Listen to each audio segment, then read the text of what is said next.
Hello, this is Christine Lukin, the Financial Dignity Coach. Let's talk about one of the emotional money mistakes that people make during divorce that can have some pretty severe financial consequences. And this is using money as a weapon. It is natural for us to have feelings of anger during divorce. Whether we're angry at ourselves, we are angry at our soon-to-be ex-spouse. It is a normal part of the divorce process to have feelings of anger some of the time. When we let anger get the best of us, though, we may make some dangerous mistakes with money. We might make certain financial decisions in order to punish our ex-spouse. The problem is when we use anger and we use that as a weapon with our finances, it's a double-edged sword. Let me give you an example. One of my friends who's a financial planner had a client, a woman who was being cheated on by her husband.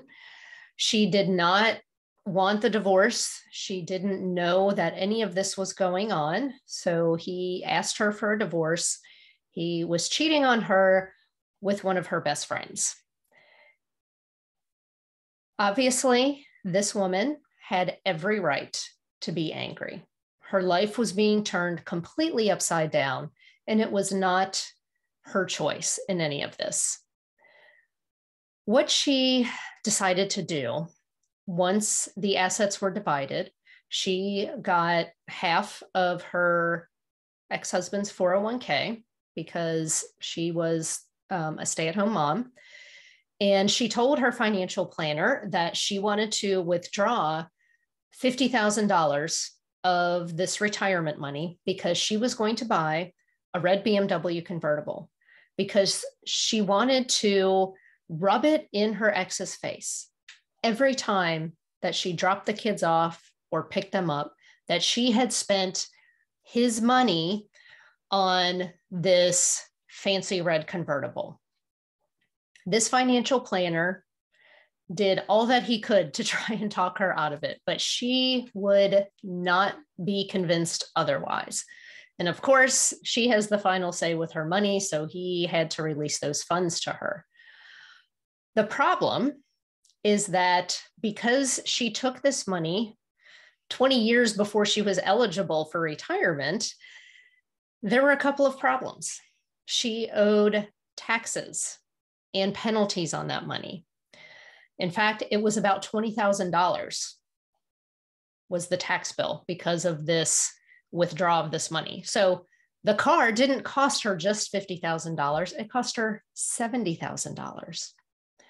And of course, when you take this money out 20 years early, if you were to take $50,000 and put it into a simple investment calculator with a modest interest rate of 6 or 7% and see how much that compounded growth would have plumped up that money over the course of 20 years, we're actually talking about hundreds of thousands of dollars that this mistake cost her. She thought that she was punishing her ex, but she wasn't. She was really hurting herself. The best revenge that you can get is your financial success in the future. Find a constructive way to get the anger out, because chances are you're going to feel it sometime during the process. Take up running, take up kickboxing, something physically active to serve as an outlet to get that angry emotion out of your body. We want to wait until those feelings of anger have been depleted and they subside before we make decisions with our personal finances. This will help you to make a decision now that you're also going to be happy with later.